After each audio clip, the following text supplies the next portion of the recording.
everyone and welcome to a new ATFX report. My name is Gonzalo Canete and I'm here one more time to give you a fresh review of the last week and also a few details on this new week entering right now, which is the main important event on Thursday, Central Bank of Europe decision of interest rates. Let me share the screen with you so we can go quickly to the points. And first of all, one more time, if you are not subscribed to our channel, please click on subscription. Also click on the bell to receive notifications when we update new market comments. And let's go. 3 topics for today. We're going to review the non-farm payrolls from last Friday, also the US labor market report, which include also the employment rate and a few extra numbers I'm going to share with you. Second point is the oil collapse.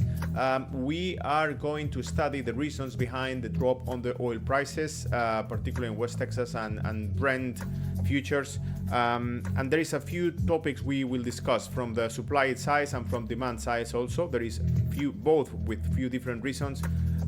We believe from a fundamental perspective is the main cause of the drop on the price, but we also going to share with you the charts to see what is the price and what is the projection on the coming days in terms of new movements that we could expect. And finally, we're going to close with the ECB expectation in European market, because we, as I say at the entry, at the intro of the video, we got the Central Bank Europe decision on Thursday, and I want to share with you what is the situation of inflation, the core inflation from European Union perspective, and also what is the mainly market discount position on this. Let's start with the non-farm payrolls from Friday and the labor market. First of all, this is the numbers from the report of August, the closing month that we just left behind. So that's why it's important. Let me remind you also that on July market report, labor market report was actually a disaster, because it was rising from 4.1% to 4.3%, or from 3. Well, we're coming from the last few months from 3.8% unemployment rate, and it was reaching 4.2% unemployment rate last market report on July. Now for August, the unemployment rate keeps stable at 4.2%, but we also see that the non-farm payroll was weak, below the expectations in fact, but not so below the, not that worse like the ones that we have seen in July, because in July was 89,000 unemployment rates, and this month was 142,000 compared with the 165,000 expected.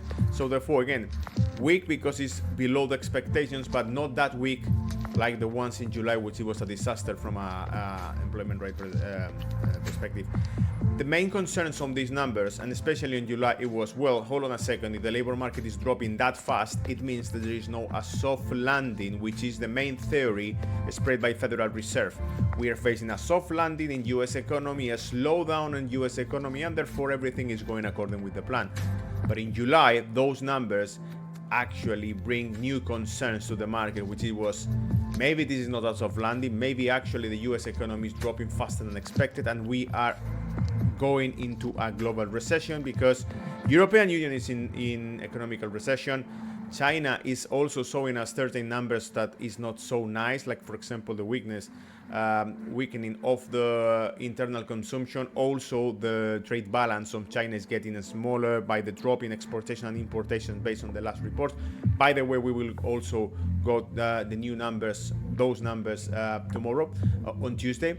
So let's go again to the main point. Average earning grew by 0.7% monthly and 3% annually, while the labor force participants rate stood at 62.7%. So I will say in general terms, not that bad. It's not so bad, the numbers, more or less in line with the expectations. Even when the non-farm payroll is below the expectation, unemployment rate stay with expectation, and at least it's not a massive drop like the one we saw in July. Sector specific performance: private payrolls added 118,000 jobs. The forecast was 140,000. Falling falling short of expectations again, and this is important. Manufacturing payrolls decreased by 24,000 when the forecast it was 2,000, so it was massive drop in manufacturing payrolls, and this is also something we could expect because we have seen how the PMI saw us lowest activity in the manufacturing sector, which is in line with what happens also in Europe. The only sector that is surviving is the service sector, which is in expansion, but manufacturing sector is getting weaker. Not that weak like the European one, but it's getting weaker in US. Impact on financial markets, which is the most important thing in terms of investors and the audience. The SP 500 failed to hold about 5,500 points, which is something I want to share with you in the charts. As you can see, 5,500 points going to 5,550 points, more or less. That was the range.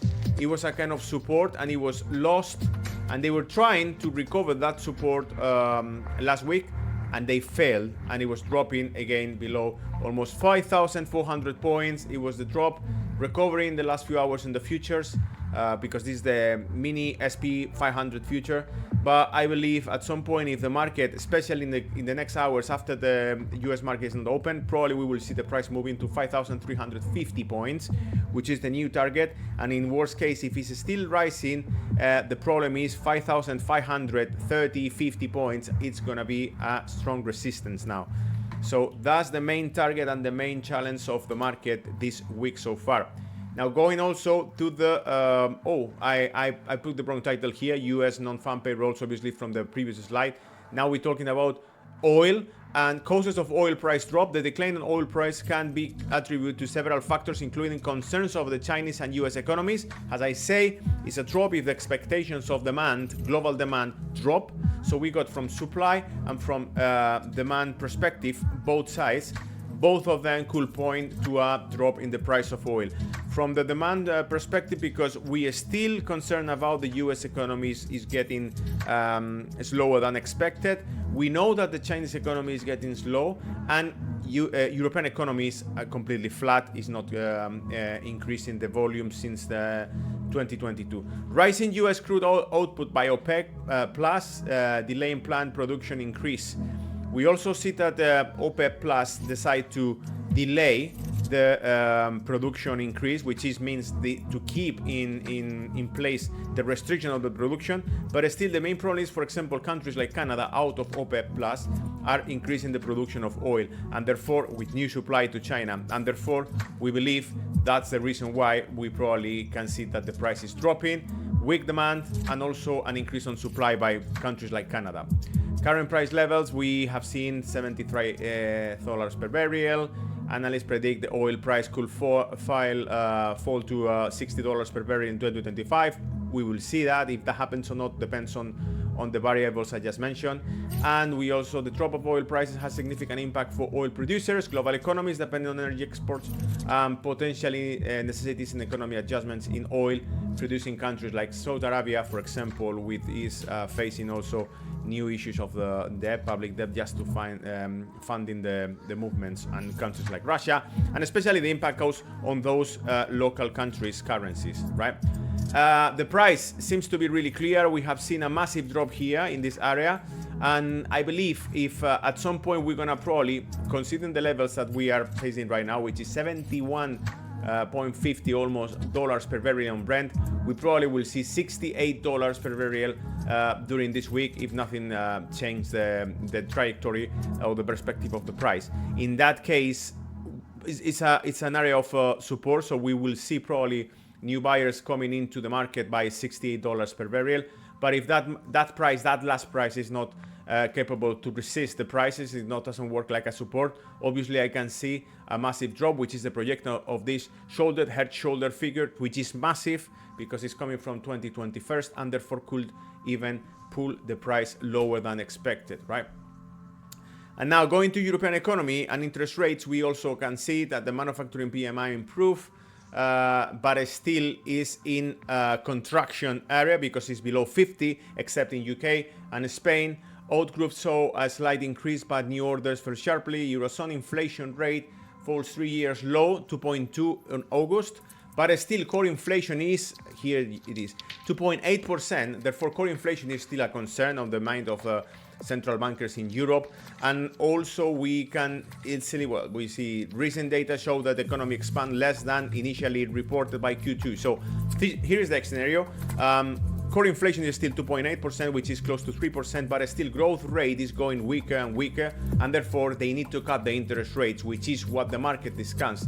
The ECB must navigate carefully between supporting growth and managing inflation pressures. There is a consensus on September rate cut, but the path beyond is hotly debated due to mixed signals. So again, weak growth rate and also core inflation in 2.8%. Even the drops on inflation registry, for example, in Germany, 1.9% the last few days, even that probably is caused by deceleration of the economy, and therefore they need to activate stimulus by Central Bank of Europe this week, cutting the interest rates again. Euro dollar obviously discounted that movement because we can see how euro dollar is changing the perspectives. Worst case, if the cut is not happening, we could see the euro dollar moving to 1 to 12.50, which is this level here. But if the cut comes and is losing the 110 on the exchange rate, which is the 200 moving average, more or less the price, we could see that in long term is dropping to 1.07. And in the German market, obviously we could expect also a drop of again of the continued movement, because it's starting with a new top, which is two tops on the level of almost 19,000 points, maximum records on DAX equity. But we have seen that following the US market, it was dropping the last week, and again, if the interest rate doesn't happen, probably it's gonna continue dropping strongly this week. Okay, well, I think that's all. I hope you enjoyed this report, and please leave me comments, thumb up if you like this content, and suggest any other topic you would like to discuss in these spaces. Okay, take care, bye bye.